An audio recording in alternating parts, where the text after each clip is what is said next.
Heather is Chair of the Coalition for Community Energy and a Churchill Fellow, and we're really looking forward to hearing you, Heather.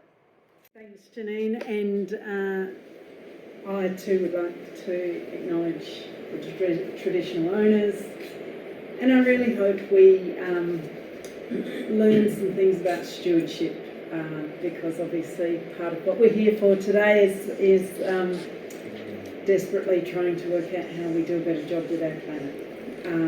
So all stewards needed. So how many people came to the talk at the AGM? Excellent. So I've got a few reference slides, do a little bit of a recap.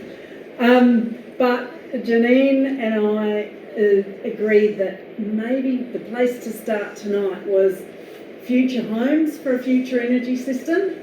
So the energy system's changing. Everything we do and the way we use energy is gonna have to change. Let's have a proper think about that. So, buildings. I had a bit of a hunt because I thought I'd be able to find a really easy slide somewhere that told me how many emissions came from buildings. This had the biggest one. I reckon there's a bit of a mixture here, but it doesn't matter. Like, the important thing is a lot of our energy is used in homes. A smaller amount is used in commercial buildings and workplaces, and that in itself may well be changing. Whoever we met today, Chris, who said, "Oh, I had the air conditioning on all day because I was working at home," right? There's certainly some change going on there. And if you've been listening to Saul Griffith and Rewire Australia and Electrify Everything, transport's coming. And we know that, there's some real hard-working transport in the freight sector, but an awful lot of our transport is us going around short trips, and it's coming to our homes as we think about this transformation. And a lot of the things we do with energy in our homes are in manufacturing. So we cook, but we also have commercial cooking. We refrigerate, and there's a lot of industries that rely on quite hefty refrigeration. So some of the things we're talking about today filter out to those broader ideas about how we use energy. And this is I put this in particularly because this was one of the slides from last time. I went to Samso Island, that little one there, who they like to talk about themselves as being the middle of Denmark. Because one of the stories we talked about was when these guys decided to go and become a renewable energy island, they built a new district heating plant. So they've got a town up here that already had district heating, but they built a new one down here because one of the places they could get renewable resources from was their own straw. They were going to burn that in a sort of community scale boiler house, and they were going to pipe it out to all the homes.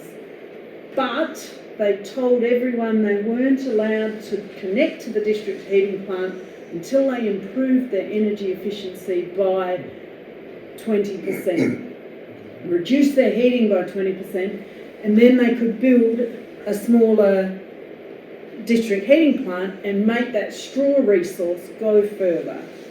So the reason I think that story is really important is it demonstrates how our energy use circles back to the system we build for ourselves. And we're in this sort of betwixt and between space at the moment where we've got a system, it's not quite fit for purpose, purposes are changing, but we need to change the system alongside how we change our own energy use. And you could argue that, actually the houses are part of the system. If we look deep enough, the system is how we produce energy and how we use energy. So that's the theme for tonight. Let's be inspired by Samso Island.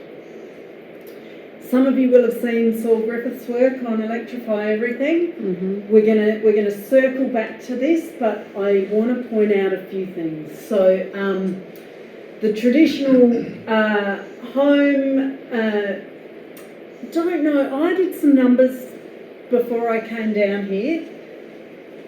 How many people in Wollonga would use LPG, or would you mostly be all electric already?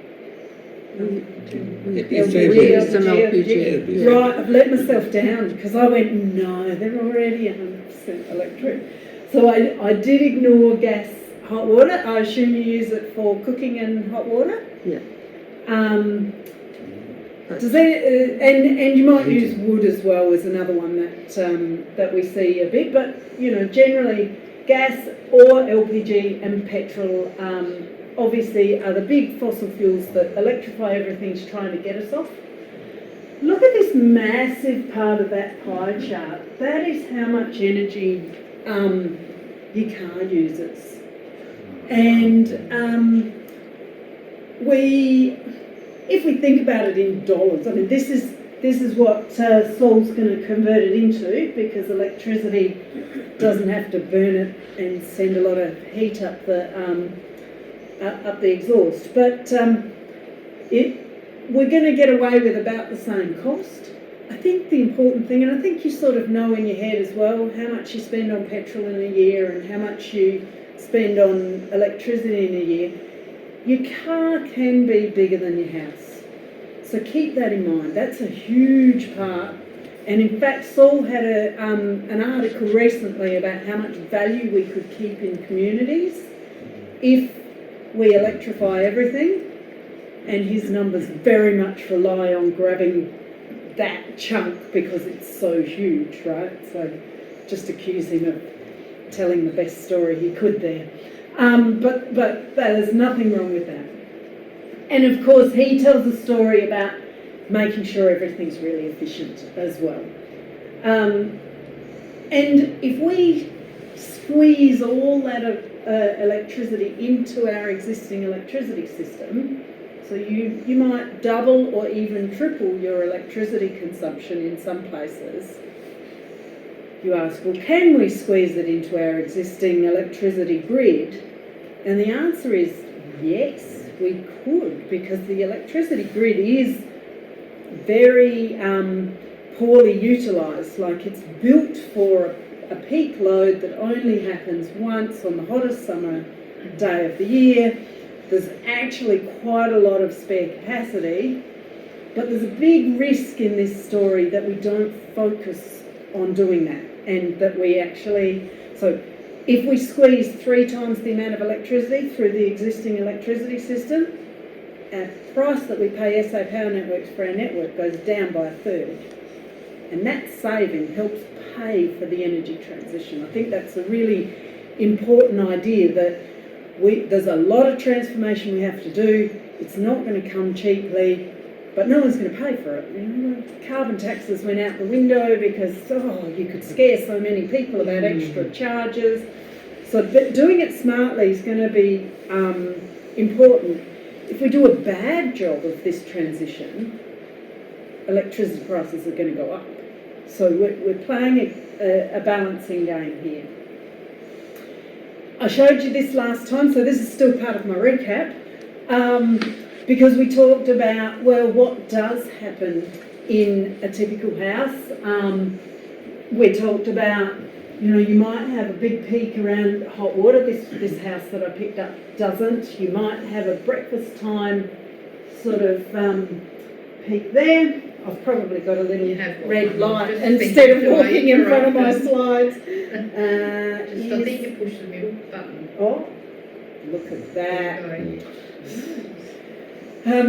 So often you'll see hot water here, breakfast time, dinner time, and I just picked one of my houses. There were I think there was 100 houses in this set. But it just goes to show how much we can get. We're paying for the peak, not the average, in a lot of senses. And you can see in this example, this is from public housing, and they gave everyone quite small solar panels, like 3 kilowatts or so. And this house still pushed a lot. They used a fair bit, but look how much they exported. So much that happened at a time they couldn't use it, right?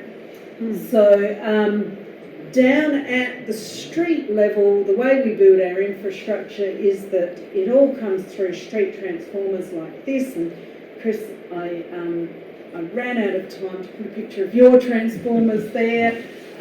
So up at, is it Wollonga Garden Village? Is that what you call yourselves?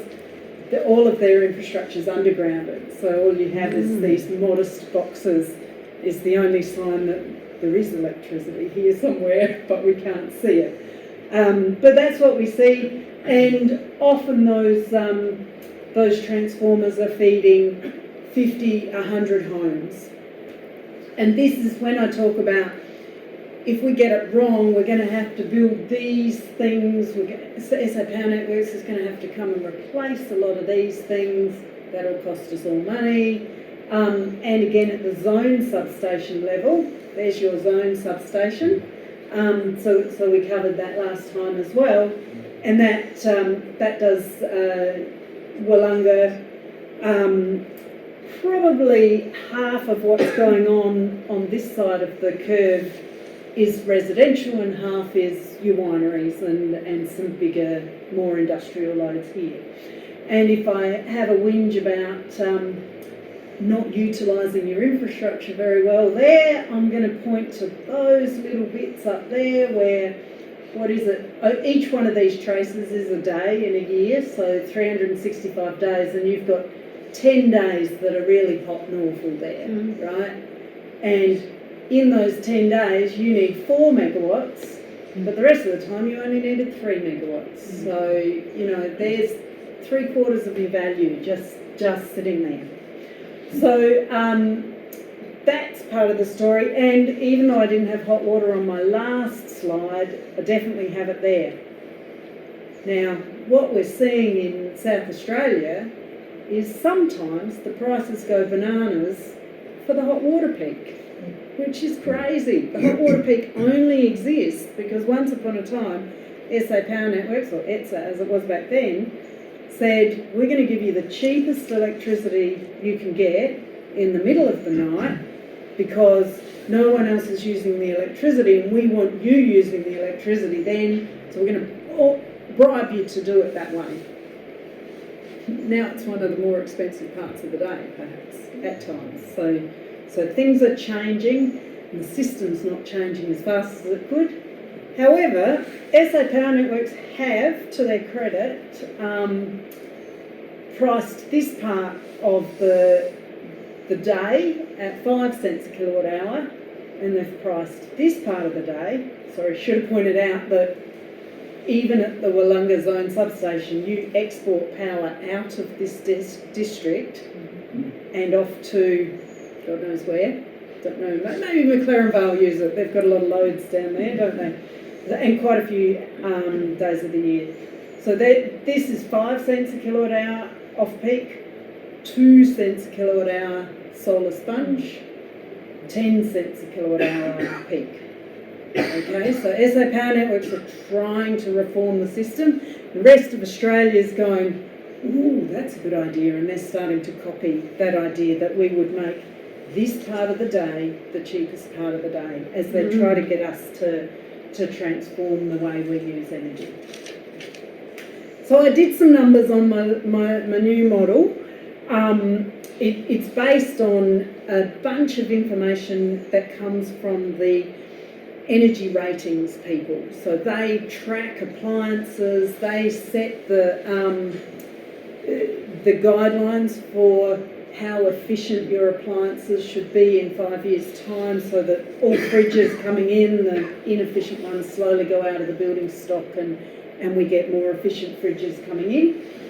And what you can do and they've tried to match it to each state and our actual electricity consumption. So what you can do is have a look at what you think you're using. So this is South Australia, where the average house uses that much electricity, that much gas mainly, and generates that much. And this is Wollonga.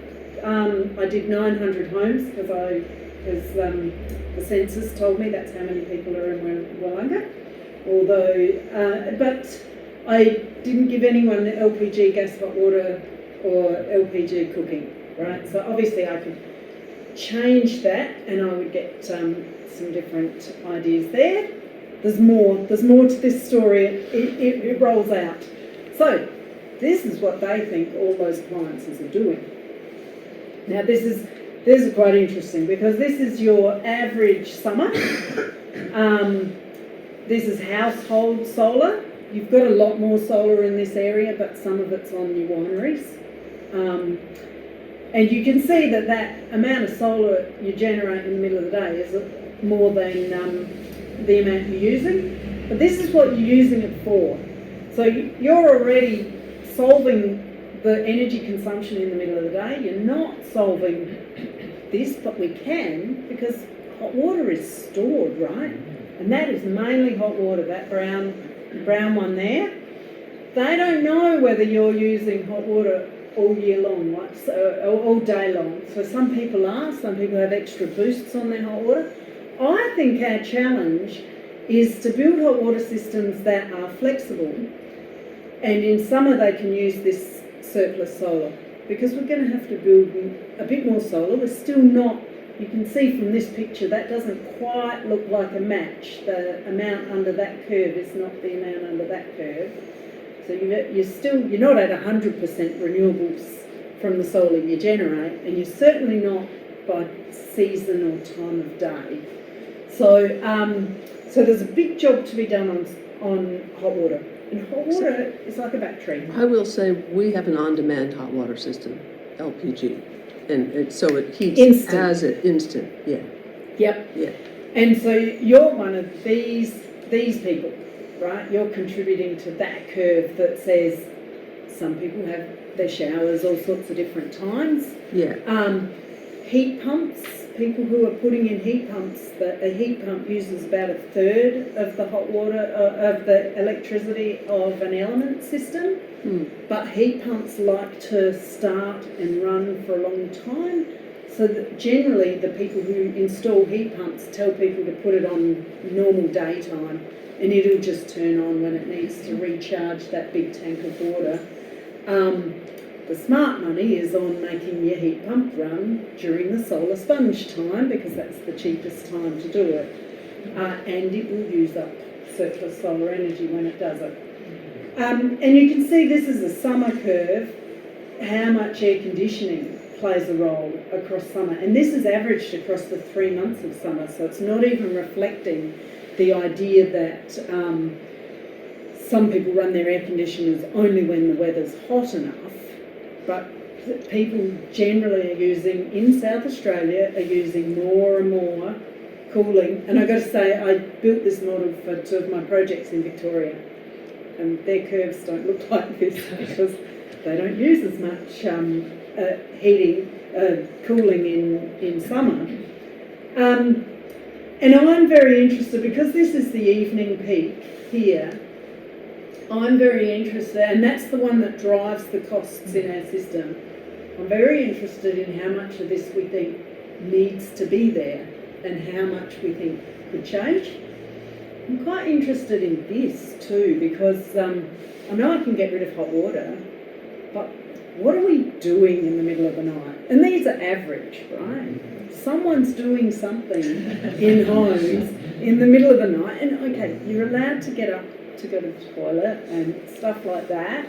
So there will be some loads, but maybe we're leaving a lot of things running, and you know, maybe that's a whole conversation to have. I mean, it's not unclear, but so what are the white goods right at the top? Mainly your fridge. So, but it's also your washing machine, your dishwasher. So it barely changes, because your washing machine and your dishwasher can be quite intense, but you all use them randomly for shorter periods. It doesn't show up the way the fridge does, which is, the fridge is your big user. And I compared it on one of my projects, and it's, dishwashing and washing machines are tiny compared to what the fridge uses, because the fridge is plugged in all the time. And the fridge it cycles, so it's nicer. It will cycle harder during meal times because people have been in and out of the fridge a lot, but the rest of the time it'll come on every couple of hours perhaps. If you've got an old fridge and it comes on a lot versus one that comes on less often. But yeah, fridges, it's a couple $100 a year just sitting there cycling. So, can I just ask about the water heating at night? So are a lot of hot water systems set up for that timing when they need not be anymore? So it's a complicated area that the electricity companies are trying to get out of. So traditionally, you got a controlled load circuit and a different meter for your hot water system. And SA Power Networks set when the timing of that controlled load circuit. In Victoria, AusNet can control it remotely, what sort of time, and they randomise because they went to smart meters back in 2011. In New South Wales, some of the retailers are installing the smart meters, and they're also doing a randomised type idea but traditionally the way they were randomised was they all had a clock. If you've got a really old meter, you'll see a sort of clock on it. And nobody set the clocks perfectly in time with each other, so you had automatic randomisation. And then when they went electronic, with electronic clocks, they all started at the same time. And SA Power Networks went, whoa, we've got to fix this. We're having problems on our transformers because everyone's hot water system's coming on at exactly the same time. The reason the SA Power Networks of these world need to step out of this game is because lots of people are coming in with new technology, and they're only in there traditionally because ETSA used to do everything. But once ETSA stopped doing everything and that only did the poles and wires, then who should do what? It's all part of the transition. Happy days. Another big one here is other equipment, and I haven't gone back to the data because I've only just noticed how big that is in South Australia to find out what's actually driving that in South Australia. But lighting's relatively modest. For years and years we've been pushing get off incandescent lights, and first we went to halogen downlights, and then LEDs have really matured, and so a lot of us have very efficient lights compared to what we used to have a decade ago. And some of it's at night, so you wonder what's been left running and whether you have to train your children again about turning things off. Could that green van be charging cars? Well, no, this actually has transport in it, and you can barely see it because it's so tiny on average across South Australia, and all this is doing is plucking the whole South Australian data and then sort of tweaking a little bit to make it good for Wollonga. Something's going on in one of my projects. It's definitely pumps because nobody has reticulated sewage or reticulated water, so everyone's pumping their rainwater, and they've got sewage systems that cycle with pumps as well, but I do need to have a better look. So I just wanted to highlight, even if we generate enough electricity from our solar systems for summer, we're not getting enough in winter.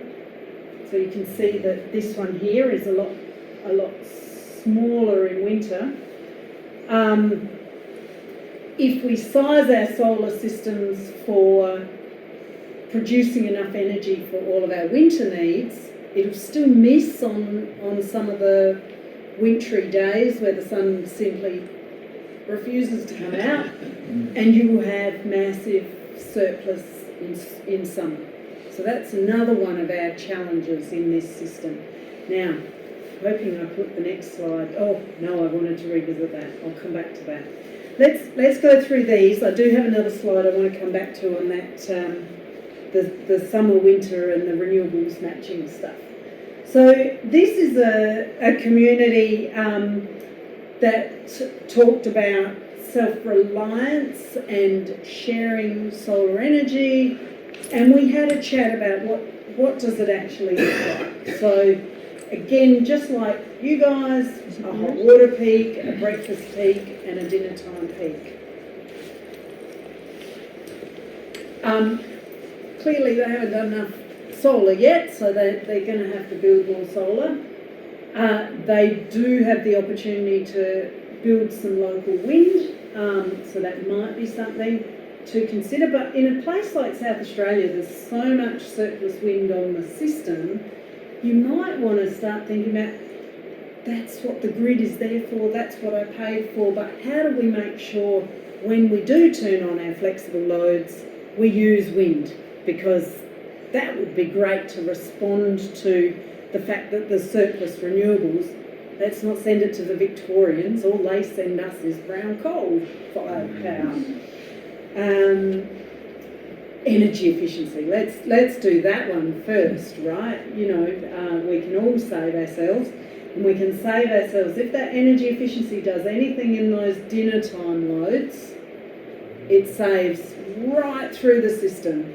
Build less dispatchable generators, build less network, save money on our bills. That should be the story. That's the long-term story.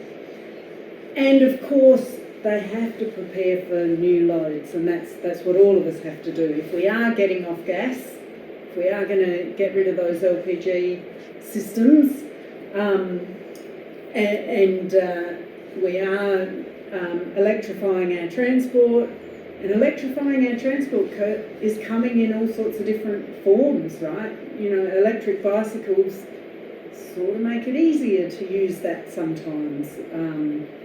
Electric scooters are alive in Adelaide. I don't know how much they'll end up displacing in terms of car transport. We're very in love with our cars, but it is slightly ridiculous that we drive around 500 kilos just to transport 100 kilos or whatever, right? So, the bicycle's the opposite, right? You've got a 20 kilo bike that transports 100 kilos or whatever. So, yeah, really inefficient, the base of transport.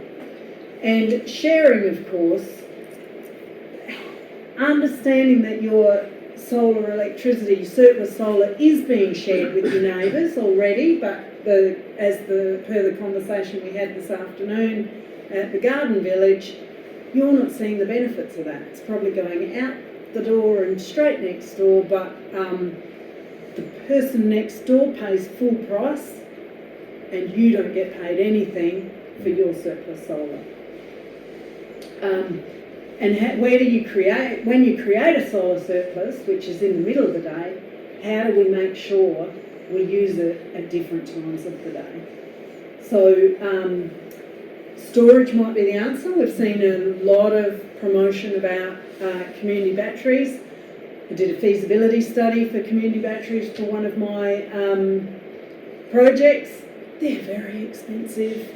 They're not going to be the saviour in a hurry. A lot of people who put in batteries in their own homes break even, but they don't make lots of money. Whereas when we put solar in our own homes, we actually started saving money.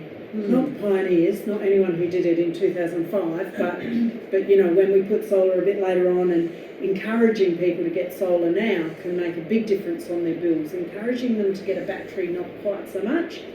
So we're still learning as a society where batteries might fit and whether we should do them communally or not. So the whole premise of that federal government scheme where they're going to put 400 batteries around Australia is putting batteries communally so that people, individual households, don't have to buy them, but they haven't quite worked out how to make that work, and it'll be really interesting to see what ends up happening with that money. And shifting hot water loads, that's what I've been going on about. And controlling the loads, that's really important, right? Because what we need everything to do in winter is going to be different from what we need it to do in summer. And some days are better than others. And there was some great graphs about the eclipse, and the AEMO, which is the Australian Energy Market Operator, is quite worried about the next eclipse or the one after that, because one of them comes right through the centre of Australia. So if you can imagine an Australian map in your national electricity market, it's coming through, so it will affect Queensland, it will affect New South Wales, and it will affect Victoria and South Australia. We're all connected on the same system, so it will affect that system. And they think they will lose 800 megawatts. Now, South Australia's peak is 3,000 megawatts, so that's like a third of the entirety of South Australia disappears for 2 minutes or 5 It's minutes. a windy day. Let's teach everyone. It's such a great teaching moment. How much can you turn off?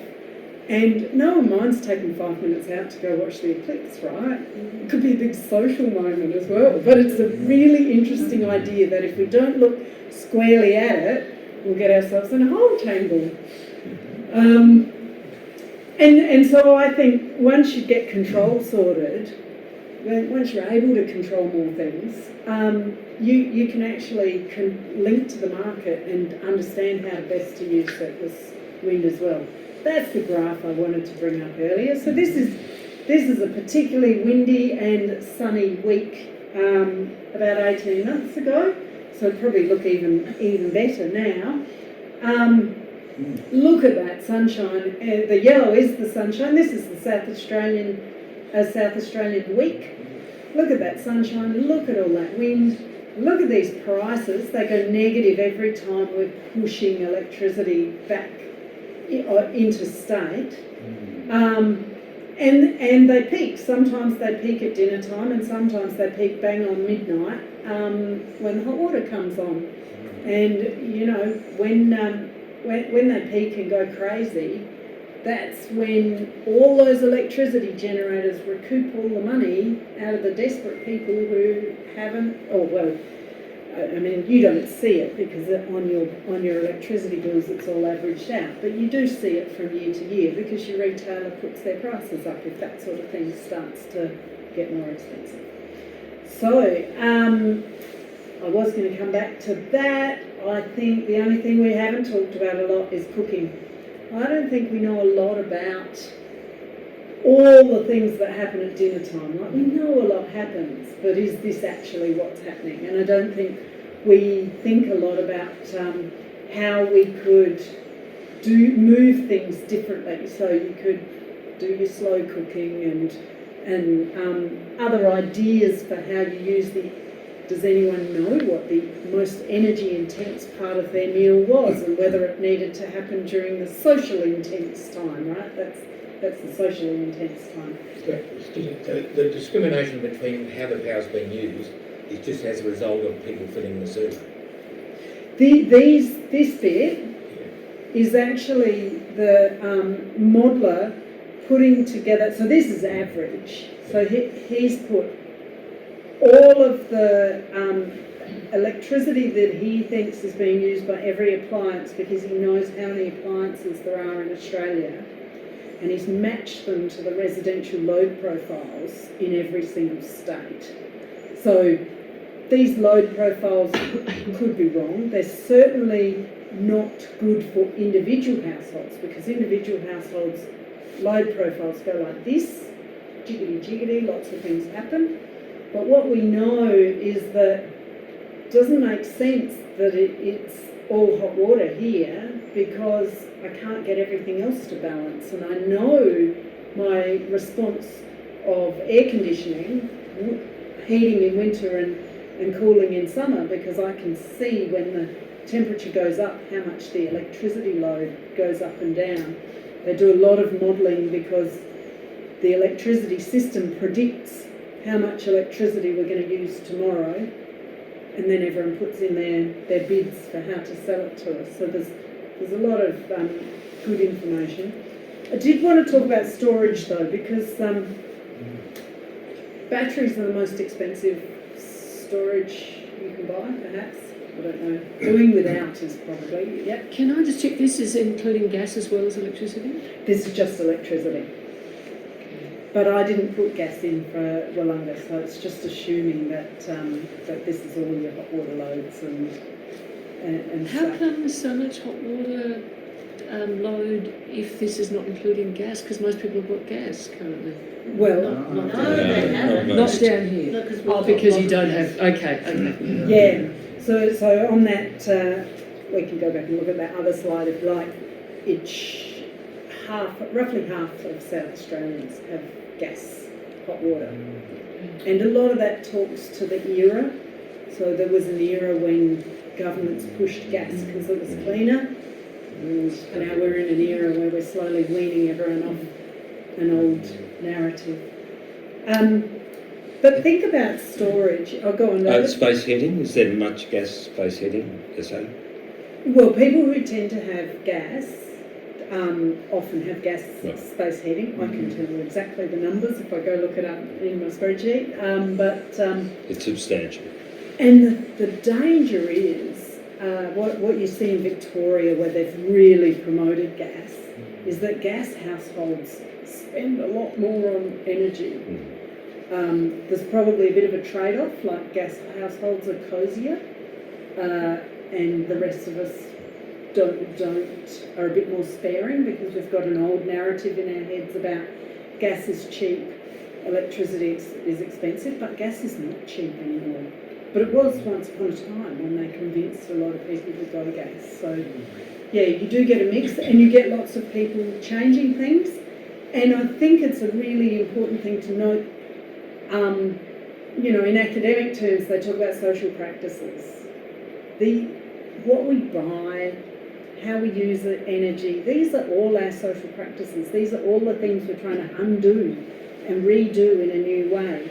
And the main narrative is, we built big power stations that could supply anything we needed. So it said, you tell me the demand and I will provide the supply to follow the demand.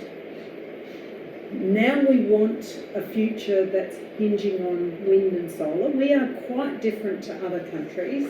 Other countries you go to New Zealand and you go, I'm in the land of hydro and geothermal. And their solar and wind is much smaller than ours. But our abundance is built on solar and wind. Our demand has to learn to follow our supply. We can't store a lot of that. But we can store it as hot water, because a tank of hot water is a store of energy. We can store it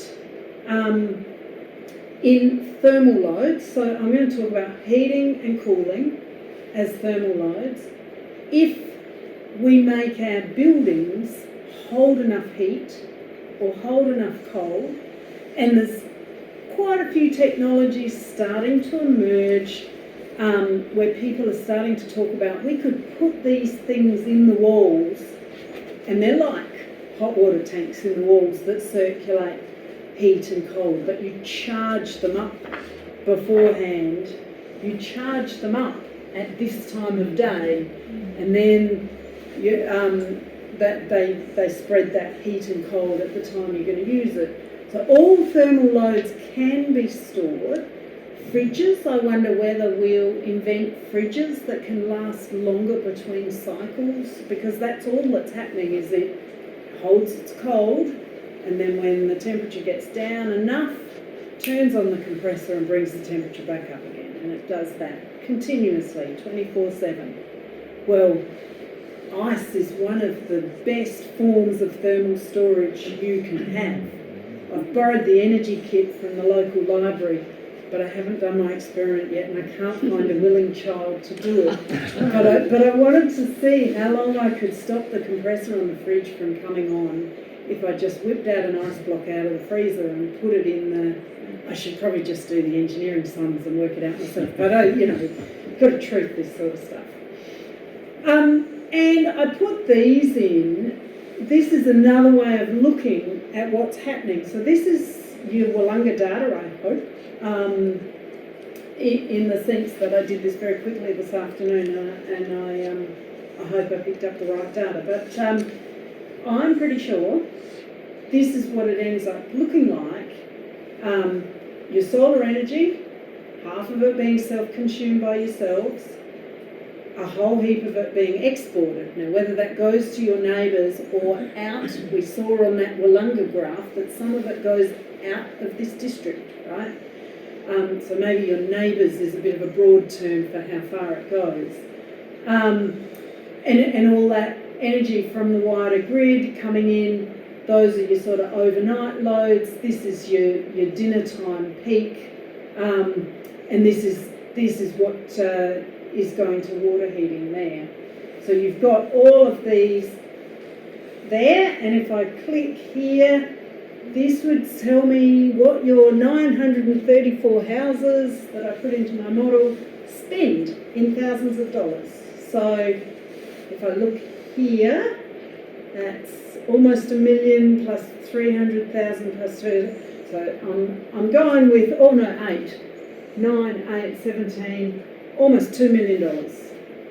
Now, if you think about a transformation in your community with $2 million to play with, 10% of that might be energy efficiency. Can we keep that money in the community? You might save a whole heap by putting some more solar there. Can we keep that money in the community? That all the local trades and suppliers that are going to help you transform the way your water heating works, and maybe get you off gas and put you in. There's money floating in this transformation as well as we spend money on all of those things. And I reckon that was my last slide. It was. I've got a couple of old slides there hiding, but that was all my ideas about how we can transform things. And I was going to stop and talk about what you want to transform. I got some of that beforehand, but what do you reckon? How's everyone feeling about that spiel of numbers? One of the interesting things is, because I'm currently looking at myself, is that I moved into the Sunday Estate because they had gas there 12 years ago, and that was a huge thing. We've got gas. Now I'm trying to work out how to get out of it.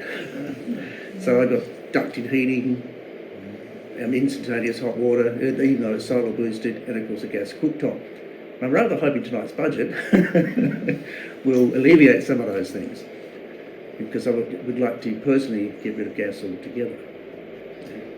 And the big thing about getting rid of gas is that final chop where you get off the gas bill completely. But you're saying you're on LPG or you're on natural gas? I'm on natural gas, mains gas. Right. Yeah. So, a lot of people are paying $100 a quarter just to it's have just a the connection, gas bill for the pleasure of it. We've had a conversation in some of our communities about resilience is built in having alternatives. So do you tell people to get off gas altogether, or do you say, well, keep the barbecue, right? Because that will come in useful. The barbecue, yes, but as it turns out, if the electricity goes out, so does my gas, because they're all piezoelectric. So the hot water system won't turn on, and the space heater won't turn on. Yeah, and it's interesting how everything's becoming interwoven, and one of our big resilience issues is digital technology. So digital relies on electricity, but electricity relies on all the digital signals to sort of operate. And of course, I collect the rainwater, so I'm actually on mains water. Sorry, I've got mains water as a backup, but I'm actually on tank water, which requires electricity. Yeah. With the gas, my LPG gas bottle will last for 6 months because it's hot water and cooktop. So, for me at the moment, there's no real incentive to get rid of that. So, But it's A getting cut. more expensive too, Yes, it right? is, Because, yes. you know, Putin has marched into the Ukraine. All of those petroleum-based products have had a bit of a price shock, which you only see once every 6 months when you ring up and go, well, it wasn't that much last time to get your replacement. yeah, Yeah, that's right. yeah. Well, that's really being promoted now, right? So we've had decades of telling people how wonderful gas is to cook with, and we're only just starting to tell a story about how bad it is for asthma and how we should. I love my induction cooktop, but I went from crappy electric to induction, which is why it's so blissful. But this social practices idea, in Victoria we talked about how people expect to be able to turn on the gas heating and then warm in 10 minutes, and how reversible air conditioning just won't give you that same experience of warmth. But that's about us all getting used to, well, what are good ways to warm my home and cool my home? Because you can imagine, if we're doing a good job of making our building fabric efficient and storing our stuff during the day, you know, walk back in the evening and go, oh, it's nice in here, right? I just know when we use the gas cooktop, we have an exhaust fan and it's always on when I'm cooking with gas. So, yeah, we haven't made that transition yet. Yeah, But yeah. And it's hard because it's right through the structure of your life, the shape of your kitchen, the design, you know, it's these not trivial things that we're attempting here. Go on, we've got hands everywhere, at the back. Someone else before me. Oh, okay. I'm just curious because you talked about the role of South Australian power networks. Have you thought about the question of privatisation of the electricity in the state? Do you want a little story? You're going to get one, sorry. So, South Australian Power Network's job is to make sure you've got enough capacity on your street for all those homes. They are rapidly not doing that alone.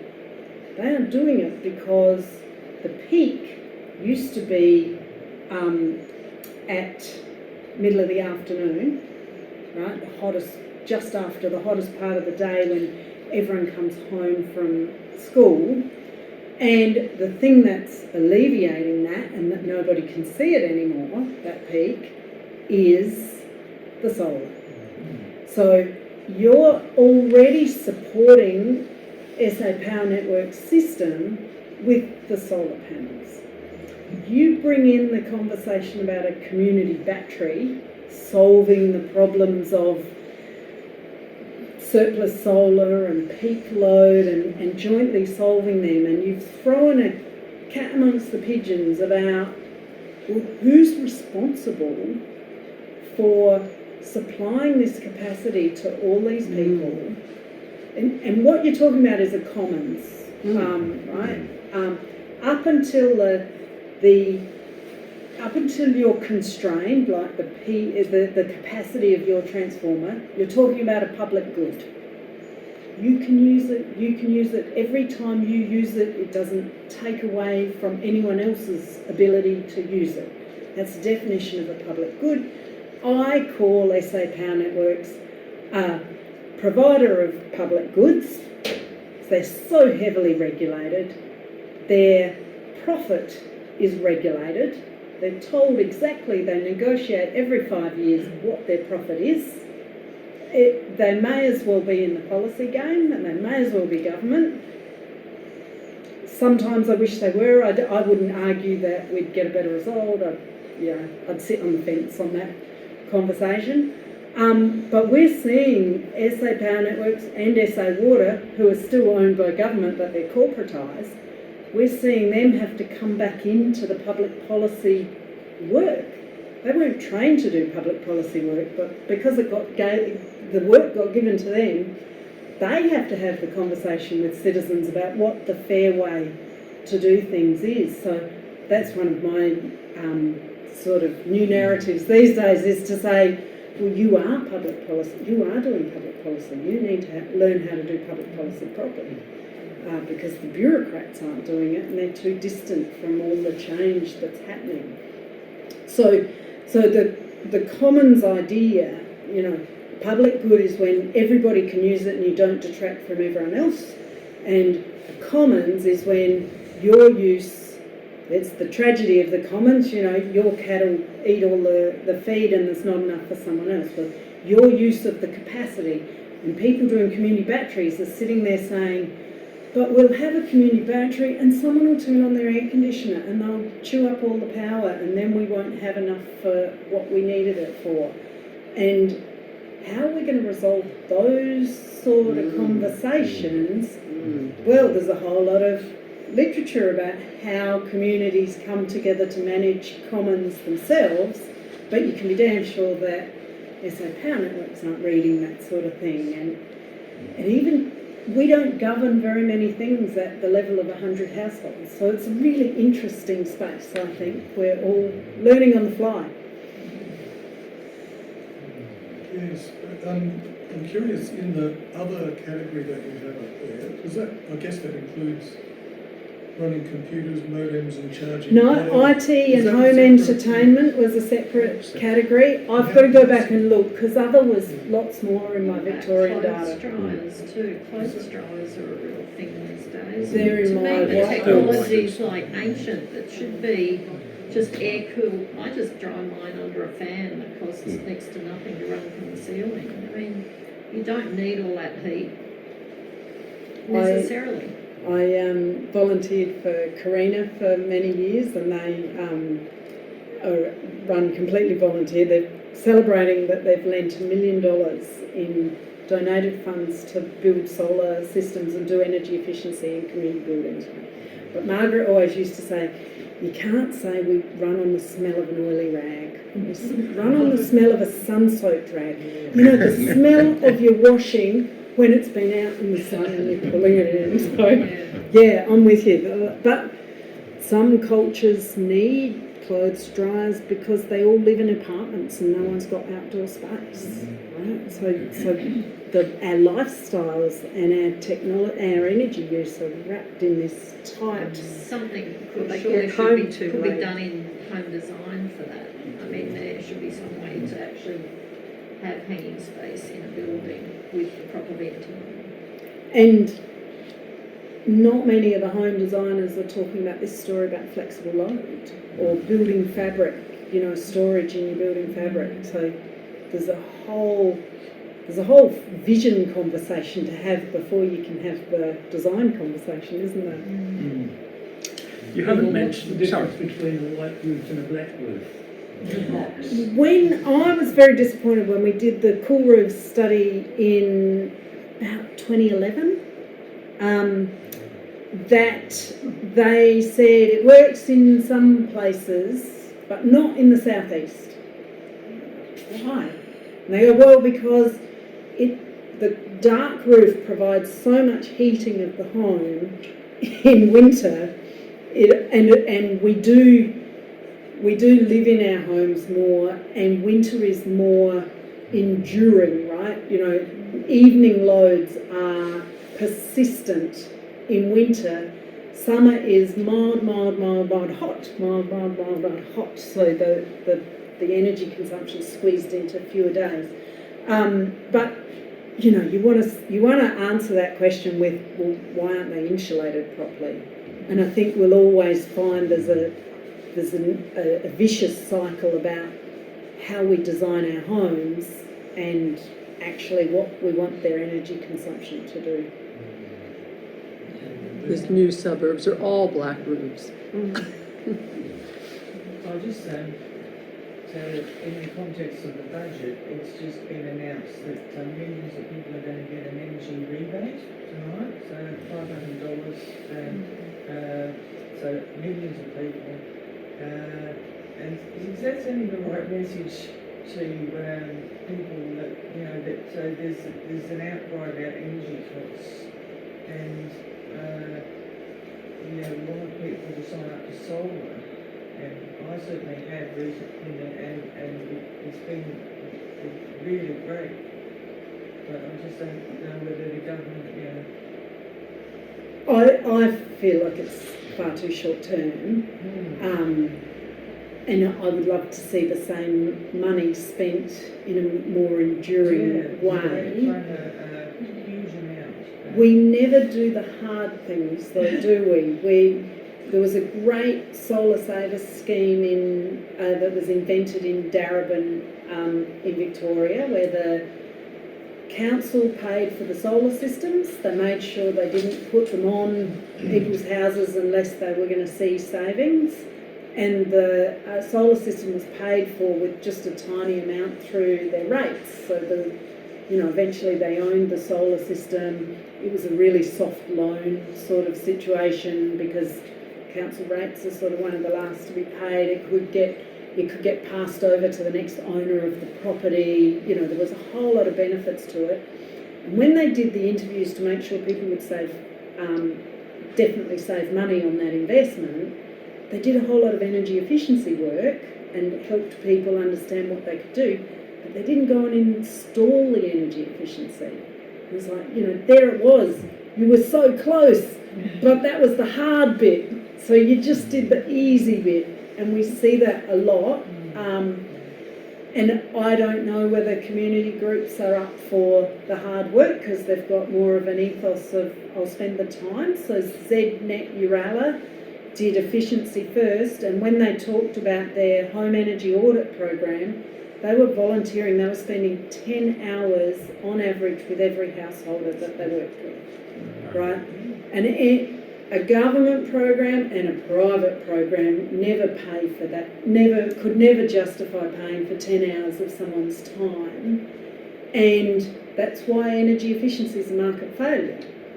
And because most of it's information, right? The information is the failure. And I think load flexibility is going to go the same way.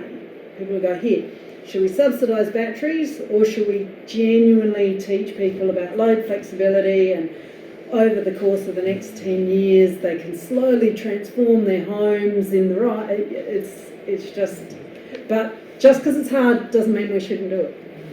But they used incentives in Denmark on that island, didn't they? You could only join that scheme if you did the work. Now, we're not fans of district heating in Australia. We rarely do anything communally like that.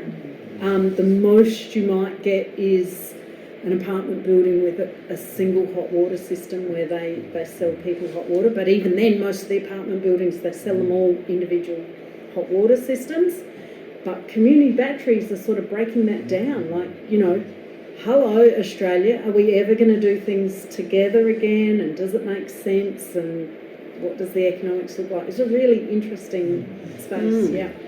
So you've been trying to ask one for a long time. That's all right. It might be a little bit complex, but when you were talking about storage for energy and system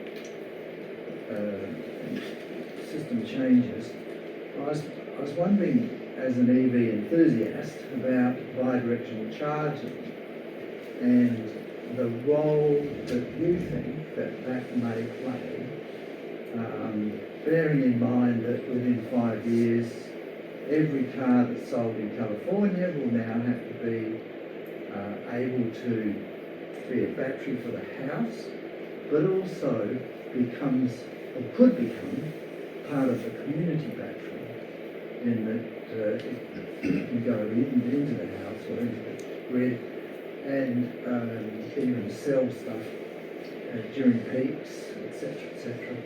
So my short answer is I'm not excited about it. Right. And the reason why... So I am absolutely...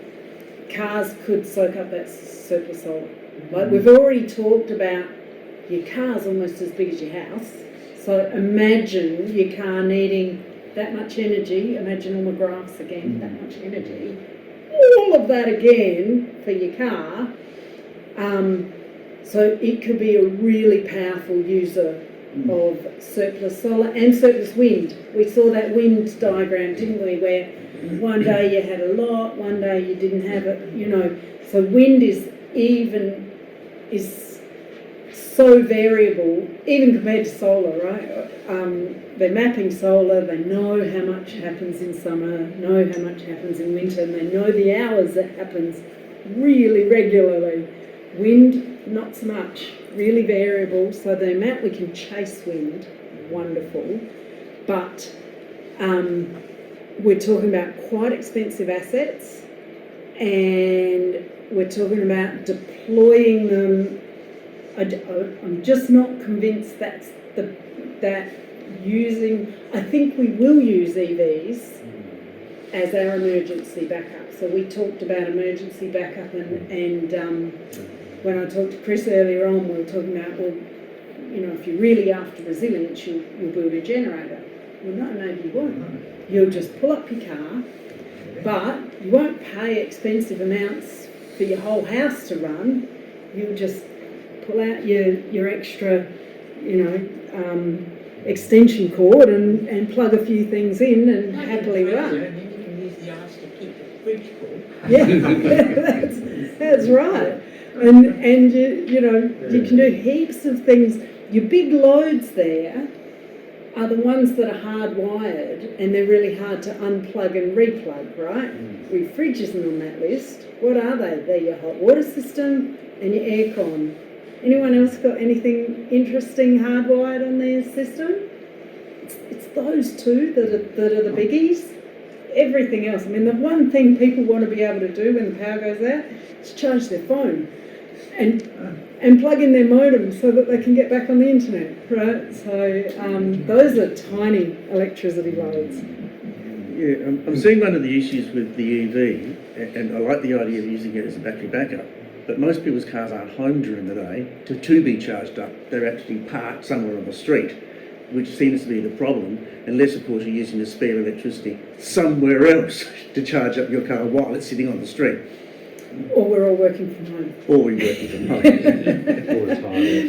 I mean, a lot of people are not needing to charge their cars every day either. So you've got this sort of strategic flexibility because of the size. It works well if you have two batteries, but that's the expensive part. Well, those home batteries that they're selling us are 10 kilowatt hours. And Tesla, just to be ambitious here, that's right. It's like 7 homes worth of batteries sitting in one car. It's quite amazing. And so I just think we haven't quite. They are using EV batteries as second life batteries. Yeah. So when Tesla goes, okay, I'm done. I'm a premium car brand, and you know my reputation rests on this being a premium machine. So get yourself a new battery. They take the old one, and then they run it to death, and they'll still get another 5 or 8 years out of that, and that's really valuable because they didn't throw it away, and it talks about the different niches those two things are. Transport being, I want lots of power now, quickly, and energy being just beaver away and give it to me for as long as possible type thing. So one of the things I've been reading quite recently is the huge advance in battery technology. It is one of the fastest moving technologies going, and at the moment they're talking about a brand new battery that will give a car 1,000 kilometres of range. Yeah. So that will give you the ability then to have the same thing at home, and it's so much cheaper that you can actually have the 2 battery concept to have one on charge while one's in the car. And they're experimenting with different technologies, and we might find that the things that make sense for energy are heavy, but that's okay because they don't need to go anywhere. And the things that make sense for transport, so they've just announced a really lightweight one that they hope they'll be able to use in aeroplanes. Yeah, that's what I'm talking right? about. The things that make sense for transport have a different niche. So yeah, And I think the rare earths and that sort of stuff is a genuine conversation we need to have. It's not going to, some of the problem solving we need to do here is about helping the rest of the world get access to electricity. So someone I know works in refrigeration space, and he says billions of people don't have access to refrigeration, and it's going to be the first thing they do. Now, if you look at where we got refrigeration, it was the 50s. It really started to take off. So lots of people just, you know, that was normal not to have refrigeration in Australian homes before then. That's a transformation. So back then, electricity was the poor cousin and it did a little bit, and if you were luxurious, it did a refrigerator. And the rich cousin was wood, petrol. You know, I don't know how people used energy. They're probably just smarter about energy use altogether. On another topic, is there thought going into how to encourage energy efficiency in rental properties? And thought from who is probably... So certainly the community energy sector keeps circling around to vulnerable households and what we should be doing. Well, if I answer that quickly, I'd say I don't know of a good program. Often we see people going, I want to showcase something, but rental properties, they're hard, so we'll leave them off the list. And you know, the focus on where they can sell stuff. It's quite a large segment of the housing market.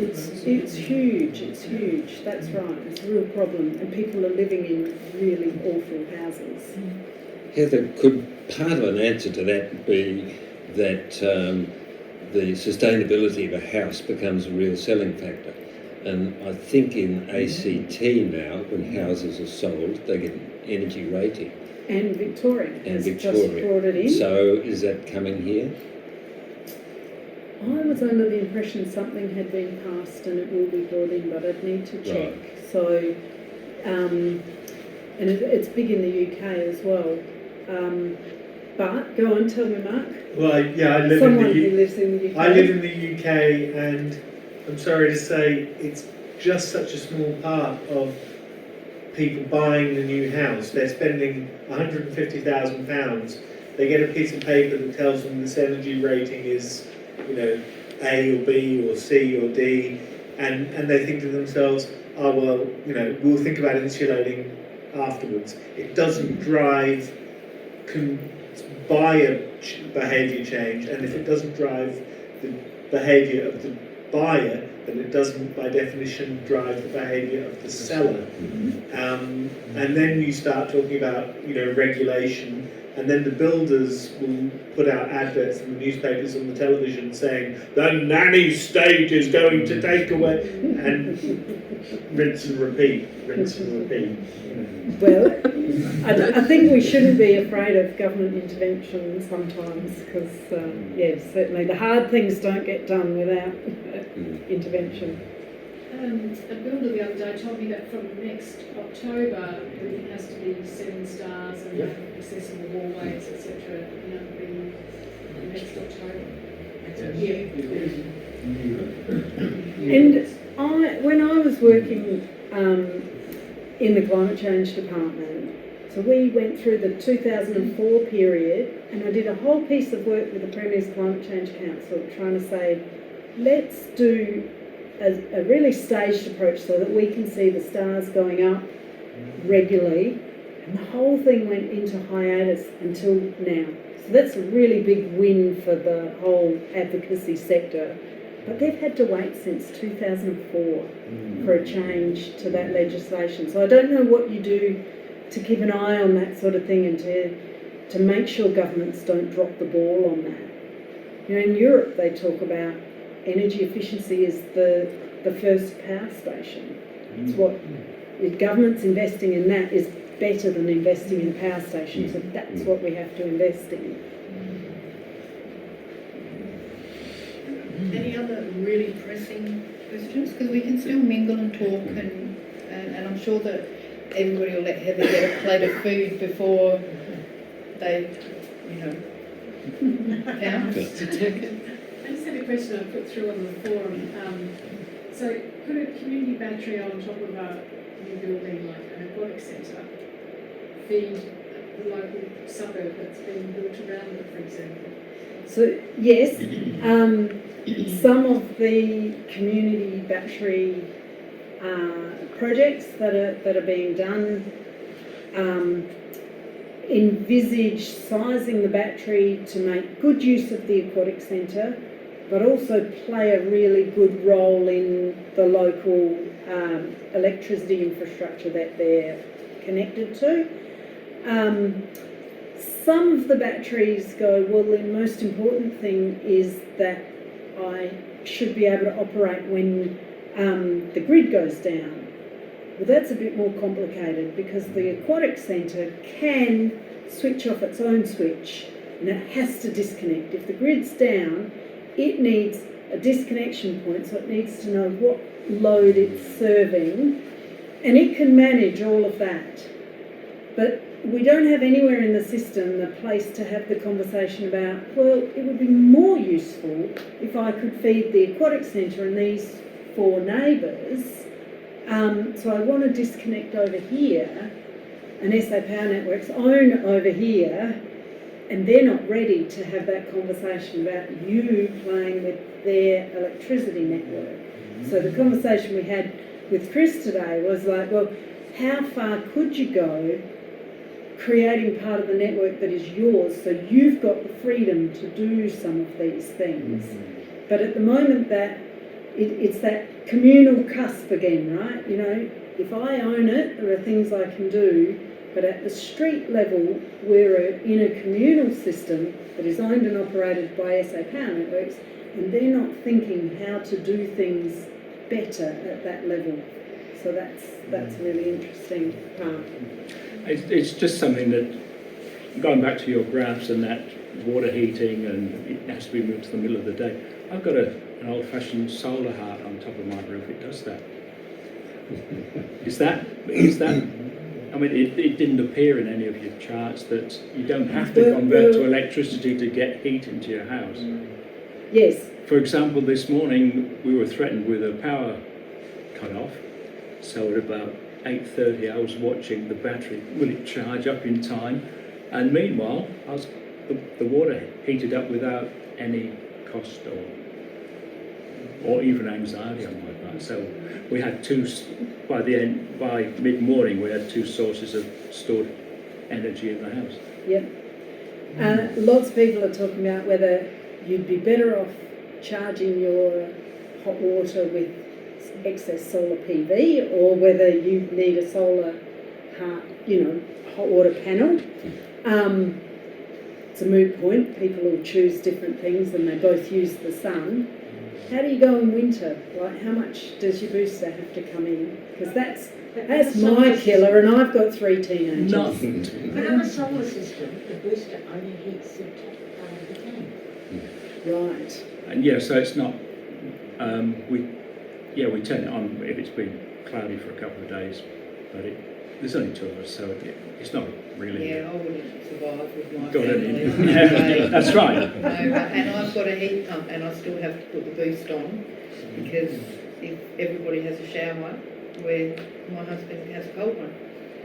And I've got my booster on controlled load, so I'm the one that has his shower and goes, and then goes downstairs. Wait till the next morning.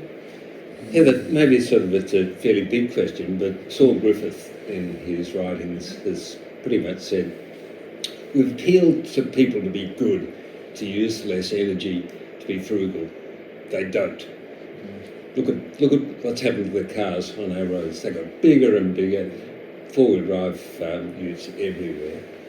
So he's using his electrify everything and saying, well, it's not the total answer, but we can do it. Whereas asking people to behave better hasn't really worked.